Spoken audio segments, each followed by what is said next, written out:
Bom dia, boa tarde, boa noite. Eu sou o Levi aqui do canal Sempre Fla e volto aqui para falar sobre o nosso Flamengo, trazer algumas notícias sobre o nosso Flamengo desse ano maravilhoso que foi o ano do Flamengo, né? Ganhando 2 títulos, né? Disputou, né, até algumas rodadas atrás, né, o direito de pelo menos ser vice-campeão brasileiro, mas né, o time já estava de férias, já tinha ganho tudo. Tá bom? Mas eu venho aqui agora para poder trazer um resumo do que foi esse ano maravilhoso do nosso Flamengo, que começou sem perspectiva e terminou com 2 títulos maravilhosos, com perspectivas, né, para o ano que vem de coisas muito grandiosas, tá bom? Mas antes de começar o vídeo, eu gostaria de pedir a você aí do outro lado, né, que se inscrevesse aqui no nosso canal, que vocês pudessem acionar o sino da notificação, que vocês pudessem compartilhar todos esses conteúdos que são muito bem feitos, que são feitos com o maior carinho para vocês, que vocês possam nos ajudar.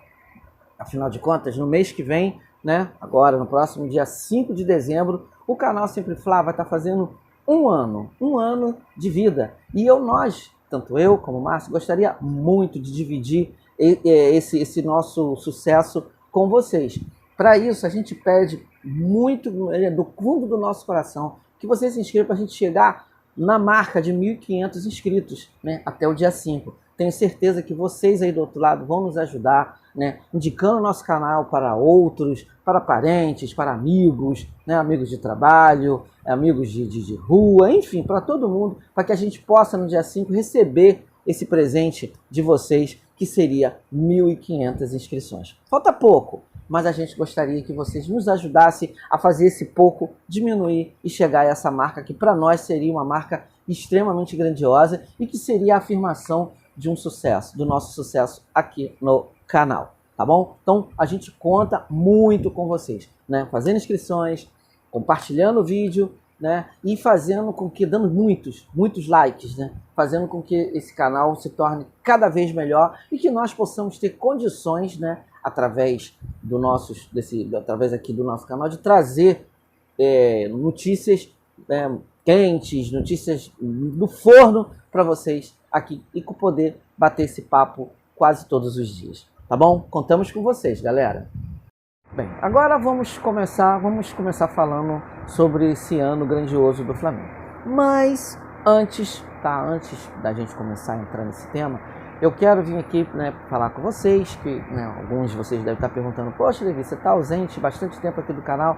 Infelizmente tive alguns problemas, né, tanto pessoais como problemas técnicos aqui no nosso decorrer do nosso canal, e eu tive que ficar alguns dias ausente, tá? Mas estou voltando agora, com bastante vontade para a gente poder falar cada vez mais sobre o nosso Flamengo, tá? Perdi algumas notícias, deixei de comentar alguns jogos, mas eu tenho certeza que o canal ficou muito bem entregue na mão do meu amigo Márcio, né, do meu irmão Márcio. Ele conduziu o canal de uma maneira brilhante, sempre trazendo conteúdos cada vez melhor, para que vocês pudessem estar sempre antenados e sempre notificados sobre notícias do nosso Flamengo. Então, estou retornando aqui mais uma vez, muito feliz de estar aqui novamente dividindo esse espaço com vocês. Tá ok? Espero não ter que me ausentar mais, porque eu já estava com saudade desse nosso contato, tá bom? Então vamos lá. Bem, gente, eu vou começar, né, como eu disse, eu fiquei essa ausência, então eu vou começar fazendo um resumo do que foi o ano do Flamengo, tá? O ano do Flamengo, ele começou com muita expectativa. Afinal de contas, nós tínhamos um time que tinha disputado uma final de Libertadores, que teve um final de 2021, perdão. Não foi o final que nós queríamos. Nosso time sempre foi um time extremamente forte, mas que no ano de 2021 não conseguiu ganhar absolutamente nada, tá? Nada. Então, né, um título de expressão. Tivemos a grande chance de disputar a Libertadores, de ser campeões da Libertadores, mas infelizmente nós tivemos aquele desastre lá em Montevidéu e acabamos perdendo um título que poderia ter vindo, que eu sempre acreditei que o Flamengo tinha condições de ter ganho aquele jogo contra o Palmeiras, tamanha superioridade do nosso time. Porém, o nosso time, ele né, deu notória apreensão de que ele era um time extremamente mal treinado. E foi dessa forma, né, com muita expectativa e até mesmo com desconfiança, que nós iniciamos o ano de 2022, né, que era um ano que a gente tinha que ter uma afirmação, que nós tínhamos que dar uma resposta, né, o time tinha que dar uma resposta para o torcedor, que estava sedento de títulos importantes. Então nós tínhamos 3 títulos importantes a disputar, que era a Copa do Brasil, a Libertadores da América e o Campeonato Brasileiro. E o time tinha que, de qualquer jeito, demonstrar algo de diferente que não tinha mostrado no ano. E com isso, né, a primeira coisa que teve que ser feito, logo no início do ano, foi a contratação de um técnico. Marcos Braz e Bruno Spindel foi para a Europa para tentar trazer um técnico a nível estrangeiro. Então ficou toda aquela novela que vocês já sabem, uma especulação, veio Jorge Jesus, parte da torcida queria Jorge Jesus, outros não, outros achavam melhor trazer um outro nome. Então tiveram várias especulações. E os nomes mais cotados para assumir o Flamengo naquela época foi o do atual técnico do Corinthians, né? O Vitor Pereira, era um técnico que estava extremamente bem cotado. O Jorge Jesus, que sempre foi unanimidade entre alguns torcedores, e o Paulo Souza, que surgiu como uma zebra, né? Surgiu como um nome que estava, né, segundo a imprensa estrangeira, estava fazendo um bom trabalho na seleção da Polônia, tá bom? Esses 3 nomes eram os mais cotados. Depois o Vitor Pereira, né, saiu desse radar, porque era muito caro na época. Ele estava treinando, ele era treinador do Fenerbahçe na época. O Fenerbahçe queria muito dinheiro, queria a multa rescisória para conseguir, para quebrar esse contrato. O Flamengo não tinha condições de fazer isso, ou não quis, né, tentar fazer essa maluquice, e ficou entre Paulo Souza e Jorge Jesus, né? No último minuto quando já estava aquele negócio, o Marcos Braz tinha que chegar ao Brasil com um nome.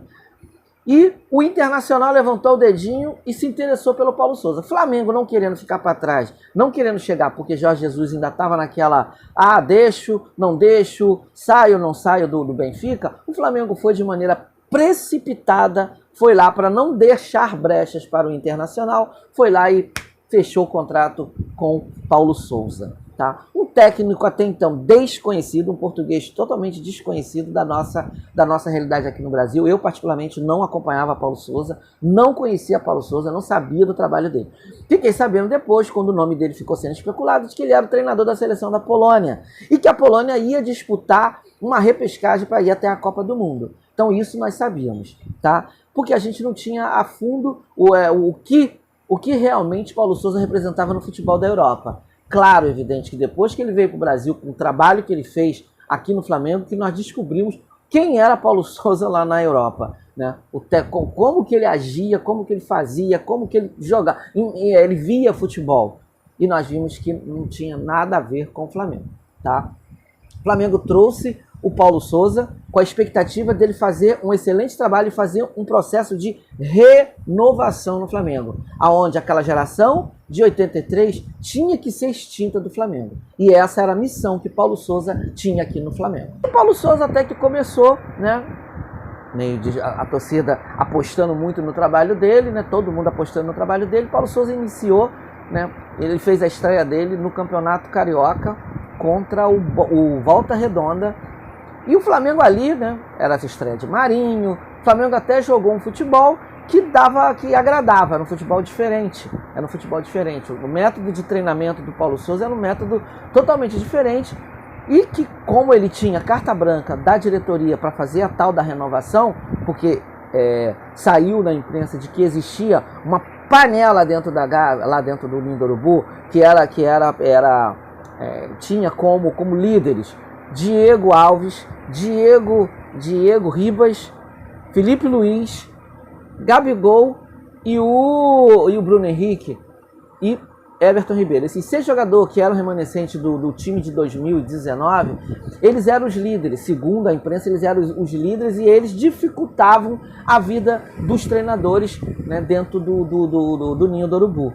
E a missão de Paulo Souza era acabar com isso. Paulo Souza começou a botar dentro do grupo treinamentos totalmente estranhos. Os treinamentos dele Era até treinamentos bons. Eu assisti alguns e posso lhe falar que os treinamentos eram bons. Mas quando pegava aquilo ali e botava na prática dentro de campo, nada do que ele treinava, nada do que ele mostrava nos treinos se concretizava dentro de campo. O time do Flamengo era um time espaçado, era um time onde o jogador não tinha posição. Inclusive o Everton Ribeiro chegou a jogar de ala esquerda, uma função que ele exerceu, né, um lateral esquerda, há muitos lá no início da carreira, quando ele tinha 19 anos de idade, lá no Corinthians, né? E hoje ele com 33 anos, ele não podia jogar naquela posição. Só Paulo Souza que não via isso.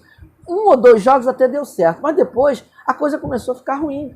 Ficar ruim porque o time começou a ficar com muito buraco dentro no meio de campo, os times adversários se criavam em cima disso, e foi desta forma, jogando esse futebol muito feio, né, que o Flamengo entrou no Campeonato Carioca, ganhava um jogo ali, outro colar, ganhava alguma coisinha, mas a gente mostrava claramente de que o Flamengo não ia ter muita chance se jogasse daquela forma um brasileiro, uma Libertadores e uma Copa do Brasil.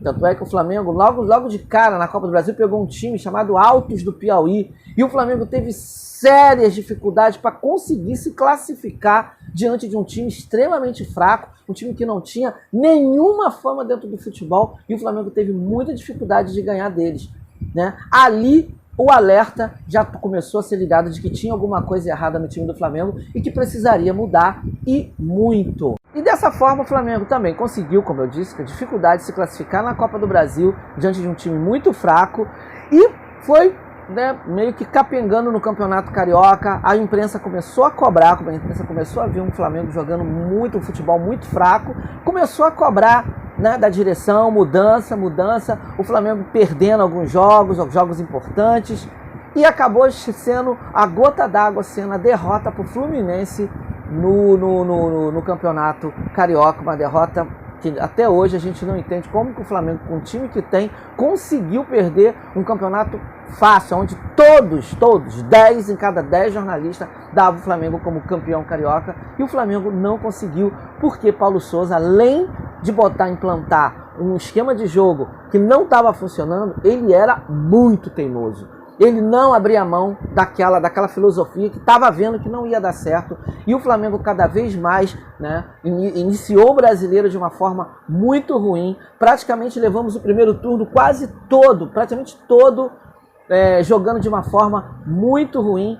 E o que aconteceu? Quando o Flamengo perdeu, a derrota que o Flamengo teve para o Internacional foi a gota d'água, um jogo antes, com a derrota para o Bragantino, lá em Bragança Paulista, o Flamengo foi a gota d'água para a diretoria ver que realmente não tinha a mínima condição de Paulo Souza continuar no Flamengo, porque senão o Flamengo não ia conseguir chegar a lugar nenhum jogando daquela forma. Os jogadores o time já estava completamente desunido, e isso é muito ruim para um time do naipe, do nível do Flamengo, aonde se não tiver uma união, né, essa simbiose técnico-time, elenco, não adianta. Se isso não se casar, não adianta.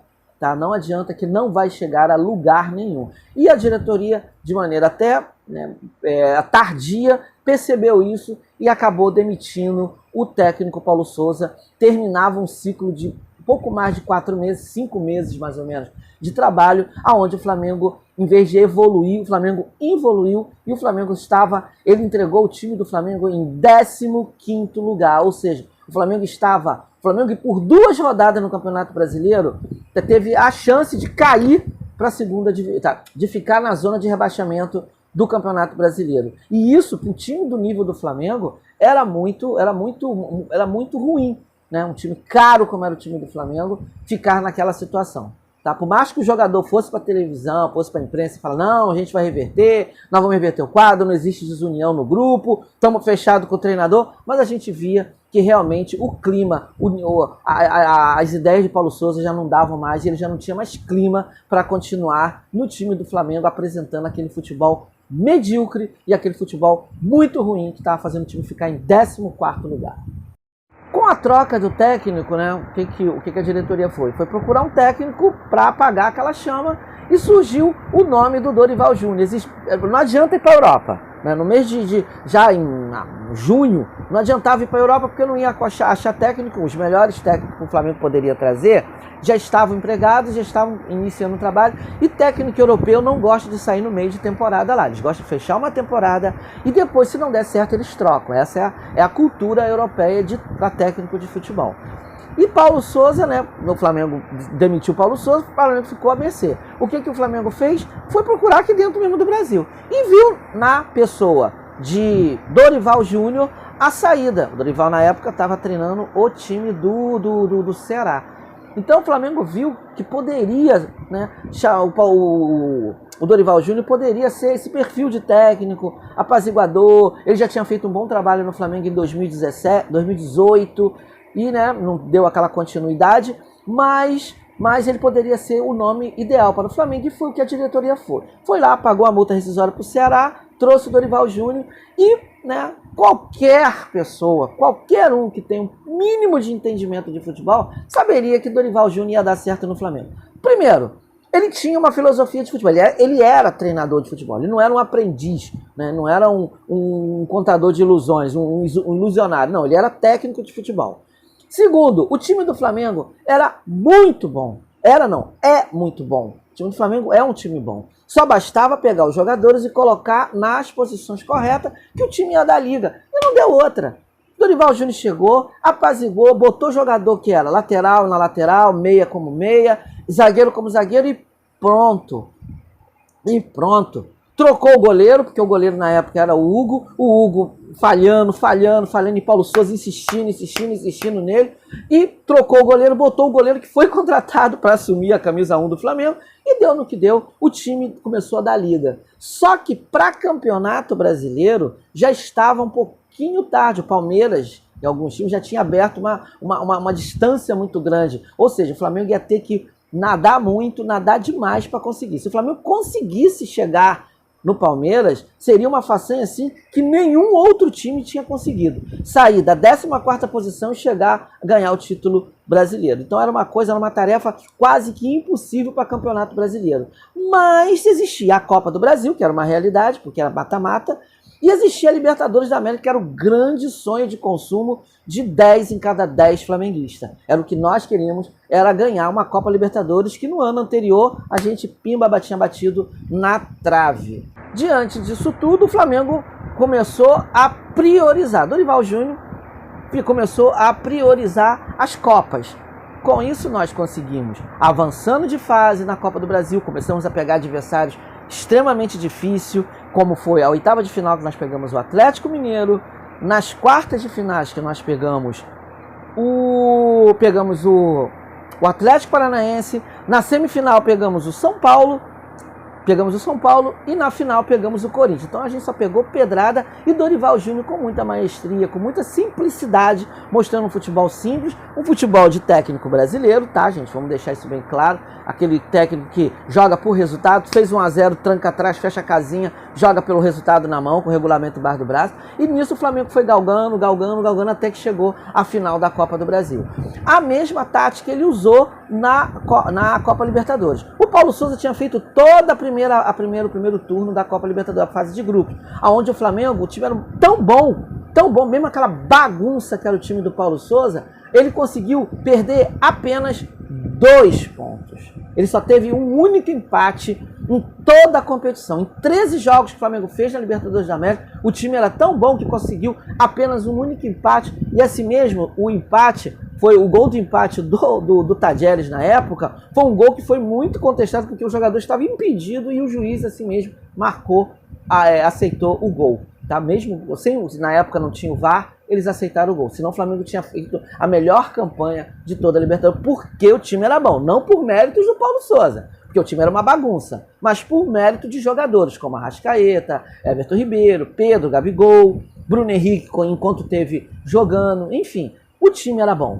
Tá? E com isso o Flamengo também foi galgando na segunda fase, o Flamengo foi galgando, né, as suas melhores condições. Com o Dorival Júnior, o Flamengo já conseguiu mostrar um futebol melhor, tá? E foi encorpando até que conseguimos também chegar na grande final, que era o nosso sonho de consumo, a final da Libertadores da América contra o time do Atlético Paranaense, aquela final, né, a final jogada em Guayaquil, tá?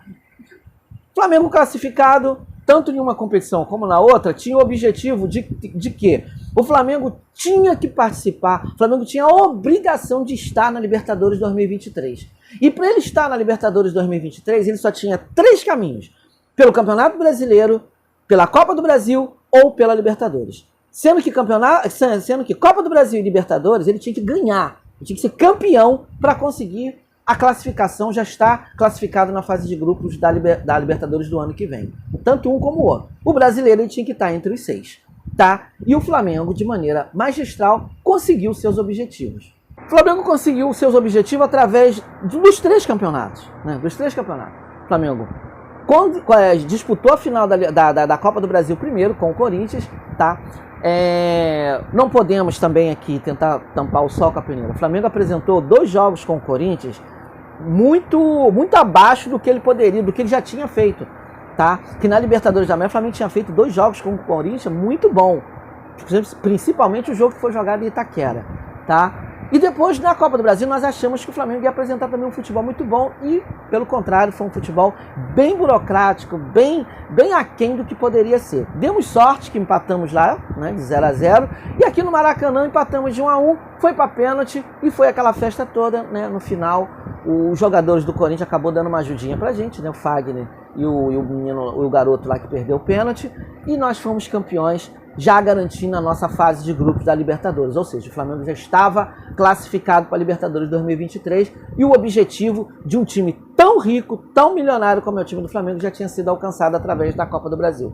Campeonato Brasileiro a gente ficou oscilando ali entre terceiro, quarto, hora estava em terceiro, hora estava em quarto, caía para quinto, subia para terceiro de novo. Ficamos naquela oscilação. Tivemos chance, em algum momento, até de ser vice-campeões. Mas já com a Copa do Brasil no bolso, campeonato já, a classificação para o ano que vem já garantido, né? O Flamengo só tinha o único objetivo que o Flamengo tinha dentro do Campeonato Brasileiro era a questão de premiação, porque se o vice-campeão ganhava, tem uma premiação interessante, tá? Então o Flamengo poderia tentar ser vice-campeão pela premiação, não mais pelo objetivo de que era classificar pela Libertadores. O Flamengo, né, sempre oscilando ali entre os 5 primeiros, o Flamengo acabou ajudando alguns times, né? Porque o Flamengo ganhou a Copa do Brasil, já abria uma vaga, por ele estar ali no G4, ele já abriu uma vaga para a Libertadores do ano que vem. Então o Campeonato Brasileiro já não ia ser mais G5, G6, já seria G7.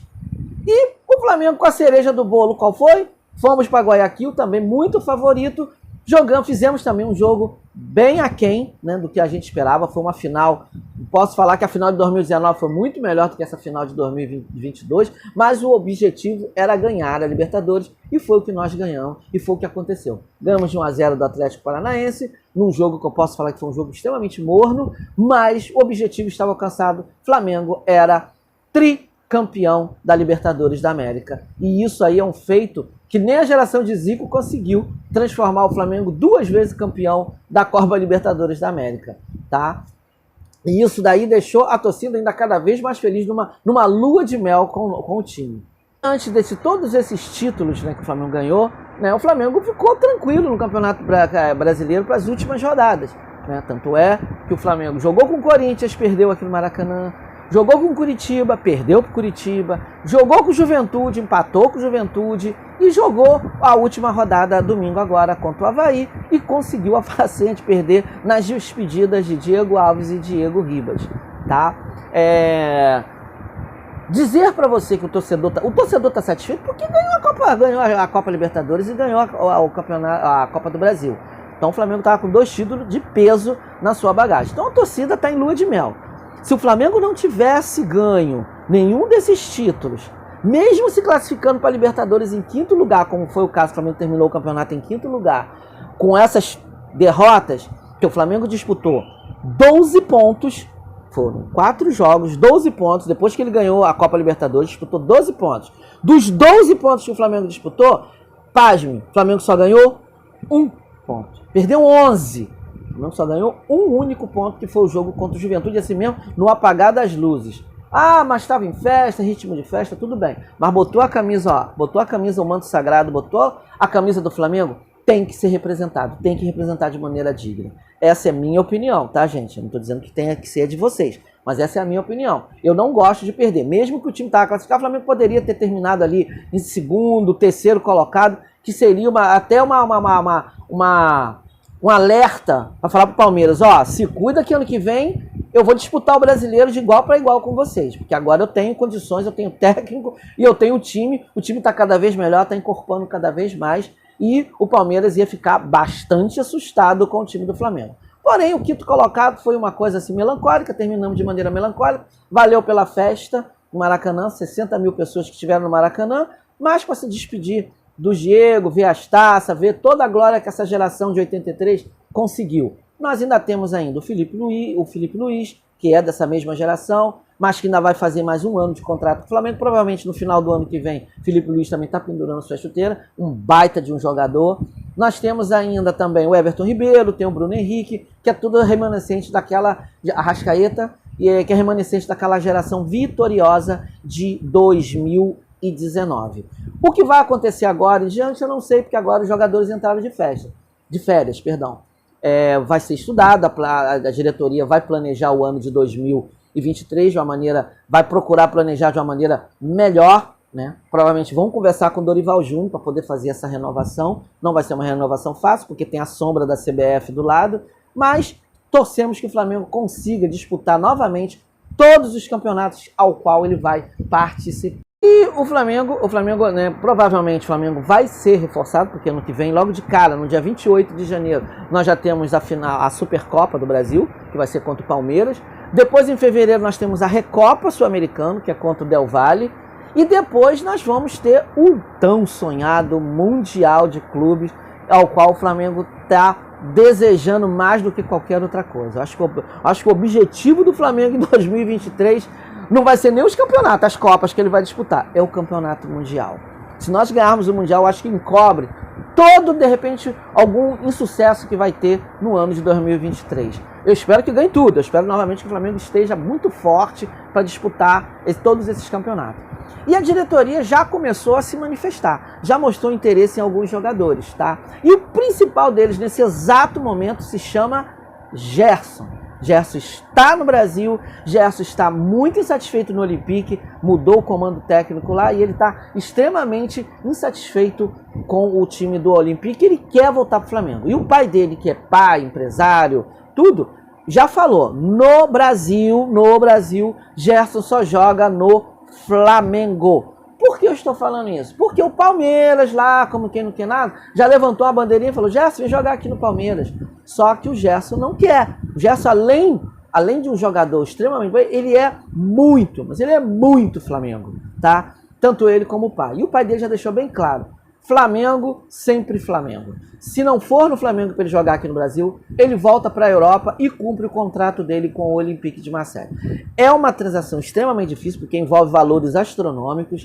né? Não sei se o Flamengo vai ter condições de fazer essa transação, mas o Gerson está muito animado e provavelmente a vontade do jogador pode contar na hora de fechar algum contrato. Gerson já está no Brasil, como eu disse, está muito interessado em voltar para jogar no Flamengo. E essa seria uma contratação muito boa. Na minha visão, seria extremamente boa. Até porque temos a iminência de João Gomes sair do Flamengo agora nessa janela de transferência de janeiro. Tá bom? Galera, essa aí foi o resumo do ano que eu tentei fazer aqui para vocês. Espero que vocês tenham gostado, tá bom? Mais uma vez agradeço aí a vocês, né, essa força que vocês dão pro nosso canal. Espero continuar aqui com vocês agora e não abandonar mais, tá bom? Peço desculpa por essa minha ausência, mas foi por um motivo justo.